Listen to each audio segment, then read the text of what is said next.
अस्सलामुअलैकुम दोस्तों और साथियों, उम्मीद है आप लोग खैरियत से होंगे। इस वीडियो में मैं एक ऐसा मौजू पे बात करूंगा जिसके बाद मुझे बहुत हद तक यकीन है कि कुछ लोग जिनको इस वीडियो का नुकसान होगा वो ज़रूर इस वीडियो को यूट्यूब से हटवाने की या रिमूव करवाने की कोशिश करेंगे।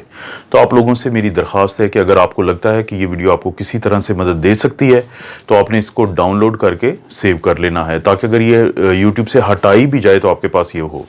इस वीडियो में मैं बताऊंगा कि ये क्या वजह है कि ये जो पीसीआर टेस्ट है लोगों का बार बार पॉजिटिव आता है, चाहे वो अलामात से निकल आए हों और चाहे उनको काफ़ी दिन हो चुके हों और महीने से ज़्यादा हो चुका हो, लेकिन उनका पीसीआर का टेस्ट बार बार पॉजिटिव आता है। और वो क्या एक ऐसी बात छुपाते हैं लैब वाले जिसके पता चलने से आपके अंदर का डर और खौफ ख़त्म हो सकता है। और इस बात को समझाने के लिए मैं सबसे पहले आपको वाइट बोर्ड पे कुछ चीज़ समझाता हूँ। जी दोस्तों, जिस बारे में मैं बात करना चाहता हूँ उसको समझने के लिए सबसे पहले ये स्ट्रक्चर को देखें। ये है कोरोना वायरस। इसकी ये जो बाहर रेड कलर की ये नज़र आ रही हैं, इसको हम कहते हैं स्पाइक प्रोटीन। और ये वही प्रोटीन है जिसकी मदद से ये वायरस हमारे जिस्म में दाखिल होता है। और ये है लिपिड की बाइलेयर, ये है इसकी खोल जिसको आप कह सकते हैं, शेल कह सकते हैं।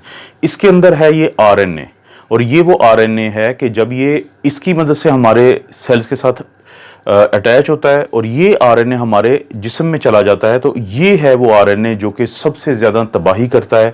जो हमारे जिस्म में जो भी प्रॉब्लम्स बनते हैं, और ख़ास तौर पे वो लोग जिनकी उम्र ज़्यादा है, जो इम्यूनो कॉम्प्रोमाइज्ड हैं, जिनको बाकी प्रॉब्लम्स है, उनके लिए ये है वो आरएनए जिसके अंदर सारी जो प्रॉब्लम्स होती हैं उनकी डिटेल्स इसके अंदर पहले ही मौजूद हैं। अब जैसे ही ये वायरस हमारे जिस्म में दाखिल होता है और हमला आवर होता है, तो हमारे जिस्म का इम्यून सिस्टम, जिसकी हम बहुत ज़्यादा बातें करते हैं, वो एक्टिवेट हो जाता है। ये हमारा दिफाई निज़ाम है, और ये इम्यून सिस्टम इस वायरस के मुकाबले में एक आर्मी तैयार करता है जिसको हम कहते हैं एंटीबॉडीज़। शुरू में वो पहले 10 दिन में एंटीबॉडी बनाता है जिसको हम कहते हैं आईजीएम, और 10 से 12 दिन के बाद वो बनाता है इम्यूनोग्लोबुलिन जी इस वायरस के खिलाफ। अब जैसे ही हमारा इम्यून सिस्टम, दिफाई निज़ाम एंटीबॉडीज़ बनाता है, इम्यूनोग्लोबुलिन एम और इम्यूनोग्लोबुलिन जी, वो हमला आवर होती हैं इस वायरस के ऊपर। अब वो फौरी तौर पे इस वायरस को तोड़ देती हैं इसके मुख्तलिफ हिस्सों में। अगर आप यहाँ पे गौर करें कि जैसे ही ये वायरस हमारे जिस्म में एंटर हुआ और इसने कोशिश की कि वो इस आरएनए को हमारे सेल में भेजे ताकि ये हमें नुकसान पहुंचा सके, तो फौरी तौर पे हमारा दिफाई निज़ाम इसके ऊपर हमलावर होता है और इसको मुख्तलिफ हिस्सों में तोड़ देता है। जैसे ये है इसका आरएनए जो ग्रीन कलर का है, ये ब्लैक कलर की इसकी लिपिड बाइलेयर है, उसको भी वो छोटे छोटे हिस्सों में तोड़ देता है। और इसकी स्पाइक जो प्रोटीन है जो वायरस ने इस्तेमाल की थी हमारे सेल के अंदर दाखिल होने के लिए, उनको भी अलहदा अलहदा कर देता है। अब ख़वातीनो हज़रात, इंतहाई अहम बात मैं आपको बताने लगा हूँ, वो ये है कि जब ये वायरस पूरा एक खोल होता है, पूरी एक स्ट्रक्चर होता है, तो ये हमारे जिस्म के लिए इंतहाई ख़तरनाक है इसका ये आरएनए। लेकिन जब हमारा दिफाई निज़ाम इसको तोड़ देता है हिस्सों में, तो फिर ये बिल्कुल भी खतरनाक नहीं होता।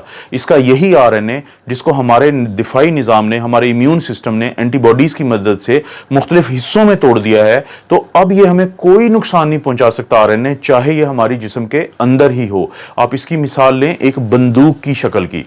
एक फ़र्ज़ करें कि एक बंदूक हो, वो किसी को भी फायर करके मार सकती है, लेकिन अगर आप उस बंदूक के मुख्तलिफ हिस्से आपस में अलहदा अलहदा कर दें तो बंदूक के वो हिस्से आपको किसी को कोई नुकसान नहीं पहुंचा सकते। तो यही मिसाल है इस वायरस की, जिसको हमारा दिफाई निज़ाम जब तोड़ देता है तो इसके ये मुख्तलिफ हिस्से मौजूद होने के बावजूद हमें कोई नुकसान नहीं पहुंचा सकते। लेकिन यहां पे आता है लेबोरेटरीज का एक घिनौना किरदार, वो मैं आपको अब बताता हूं। जी दोस्तों, अब जब लेबोरेटरी वाले हमारा ये टेस्ट करते हैं जिसको हम कहते हैं RT-PCR या reverse transcriptase polymerase chain reaction, जो वो हमारे नाक या गले से वो स्वैब लेते हैं या स्वैबिंग करते हैं, तो वो जो टेस्ट है वो ये दोनों जो आरएनए हैं, चाहे तो ये वायरस के अंदर मौजूद हो या टुकड़ों की शक्ल में पड़ा हो हमारे जिस्म में और नाक के हिस्से में या गले के हिस्से में, वो उन दोनों को पॉजिटिव बताता है, वो दोनों को डिटेक्टेड बताता है। इस सेल के इस टेस्ट के अंदर ये सलाहियत ही नहीं है कि वो फर्क कर सके कि ये खतरनाक शक्ल में मौजूद आरएनए है या ये वो आरएनए है जो पड़ा भी रहे अगर 2 महीने तो जिस्म को इसका कोई नुकसान नहीं है। वो दोनों की रिपोर्ट देता है पॉजिटिव, वो दोनों की रिपोर्ट देता है डिटेक्टेड। जी दोस्तों, तो आपने देखा कि अब आपको ये पता चला होगा कि क्यों आपका पीसीआर टेस्ट इसके बावजूद कि आपकी अलामात ठीक हो चुकी हैं और बार बार पॉजिटिव आ रहा है। अब मैं लेबॉर्ट्री वालों की बदनीयती की बात सिर्फ एक खास वजह से कर रहा हूं। अगर आप गौर करें कि किसी एक लेबॉर्ट्री की ये रिपोर्ट है पीसीआर डिटेक्टेड की, नीचे इंग्लिश में एक डिस्क्रिप्शन दी हुई है, उसका उर्दू तर्जमा ये है कि अगर आपका ये टेस्ट नेगेटिव आ चुका है तो ये मत समझें कि वायरस आपके अंदर नहीं है।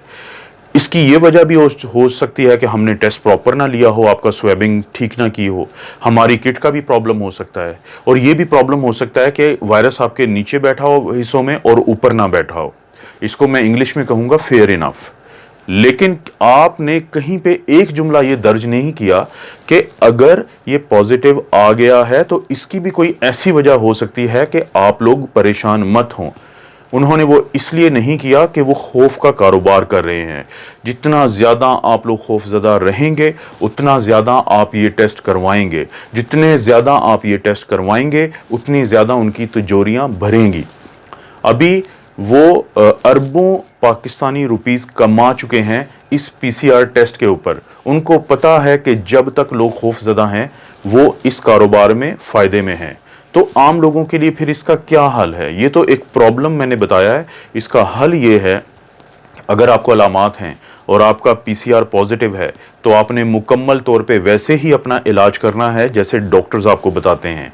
लेकिन अगर आपकी अलामात ठीक हो चुकी हैं तो इस चीज़ के चांसेस हैं कि ये वायरस मर चुका है और टुकड़ों टुकड़ों में पड़ा है। और अगर आपका पीसीआर पॉजिटिव भी आता रहता है अलामात जाने के बावजूद, तो आपको परेशान होने की ज़रूरत नहीं है। और जब ये एक दफ़ा टुकड़ों में तब्दील हो जाता है तो उसके बाद इसके अंदर ये सलाहियत भी ख़त्म हो जाती है कि ये आपसे किसी दूसरे को लग जाए। तो अपनी आइसोलेशन को आप रिलैक्स कर सकते हैं जब एक दफा आप अलामात से निकल आए। तो क्या इसकी कोई साइंसी आपको भी प्रूफ मिल सकता है? जी, आप अपना एंटीबॉडी टेस्ट करवा सकते हैं। अगर आप अपना एंटीबॉडी टेस्ट करवाएं, जो मैंने एक दिन पहले मिसाल दी थी और मैं ये दोबारा दिखा रहा हूं कि एक दोस्त हैं जिनका इम्यूनोग्लोबुलिन जी बहुत स्ट्रांगली पॉजिटिव आ रहा है, लेकिन इसके 2 दिन के बाद भी जब उन्होंने अपना पीसीआर का टेस्ट करवाया तो वो उन्होंने पॉजिटिव दिया। और वो शख्स जो इससे सेहतयाब हो रहे हैं वो ज़हनी तौर पे इंतहाई टेंशन में चले गए एक बार फिर कि उनका टेस्ट पॉजिटिव है। तो मेरी आप लोगों से दरख्वास्त है कि अगर आपको लगता है कि ये वीडियो आपको किसी भी तरह से हेल्प कर सकती है, आप इसको सेव करें डाउनलोड करके, आप इसको लाइक करें और अपने दोस्तों के साथ शेयर करें कि हो सकता है किसी एक को इस वीडियो का फ़ायदा हो जाए। और अब आपको समझ आ चुकी होगी कि मैंने आपको क्यों कहा है कि कुछ लोग बहुत तेज़ी से कोशिश करेंगे कि हर सूरत इस वीडियो को रिमूव करवाया जाए। आप अपना और अपनी फैमिलीज़ का ख्याल रखें। अल्लाह ताला आपको और आपकी फैमिली को हर किस्म की आजमाइश, बुराई और बीमारी से बचाए।